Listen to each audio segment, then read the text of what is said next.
क्या सचमुच कलयुग में केवल नाम जप से वही फल मिल सकता है जिसके लिए सतयुग में हजारों वर्षों की कठोर तपस्या करनी पड़ती थी? क्या केवल राम या कृष्ण का नाम स्मरण ही उतना शक्तिशाली हो सकता है जितना किसी ऋषि की घोर साधना?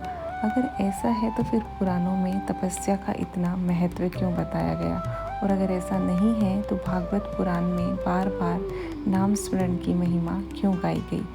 आज की इस वीडियो में हम भागवत पुराण, विष्णु पुराण और अन्य प्राचीन ग्रंथों के आधार पर जानेंगे कि कलयुग में नाम जप वास्तव में कठोर तपस्या के समान फल दे सकता है।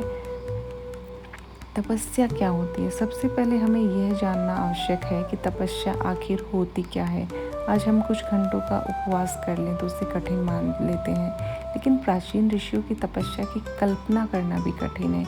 कोई हजारों वर्षों तक ध्यान करता था, कोई वर्षों तक केवल वायु पर जीवित रहता था, कोई हिमालय की बर्फ में बैठकर भगवान का ध्यान करता था, कोई अग्नि के बीच खड़े रहकर तप करता था। तपस्या का अर्थ था अपने शरीर, मन और इंद्रियों पर पूर्ण नियंत्रण। इसी तपस्या से ऋषियों को दिव्य शक्तियाँ, ज्ञान और भगवान की कृपा प्राप्त होती थी। पुराण बताते हैं कि युग बदलने के साथ मनुष्य की क्षमता भी बदलती है। सतयुग का मनुष्य अत्यंत शक्तिशाली था। त्रेता युग में यह शक्ति कुछ कम हुई, द्वापर में और कम हुई और कलयुग में मनुष्य सबसे कमजोर हो गया। आयु कम, स्मरण शक्ति कम, धैर्य कम और मन सबसे अधिक चंचल। यही कारण है कि जो तपस्या सतयुग में संभव थी वह कलयुग के सामान्य मनुष्य के लिए लगभग असंभव है। अब आते हैं उस प्रश्न पर जिसका उत्तर करोड़ों लोग जानना चाहते हैं। क्या नाम जप वास्तव में तपस्या के बराबर फल दे सकता है? भागवत पुराण एक अत्यंत प्रसिद्ध सिद्धांत बताता है। कलयुग दोषों का महासागर है, लेकिन इसका एक महान गुण भी है। भगवान के नाम का कीर्तन और स्मरण मनुष्य को उच्च आध्यात्मिक स्थिति तक पहुंचा सकता है। यही कारण है कि भक्ति परंपरा में नाम जप को विशेष महत्व दिया गया है। कल्पना कीजिए, यदि किसी व्यक्ति के पास ना जंगल जाने का समय है, ना वर्षों तक तपस्या करने की क्षमता, ना वेदों का गहन अध्ययन, तो क्या उसके लिए भगवान तक पहुंचने का कोई मार्ग नहीं है?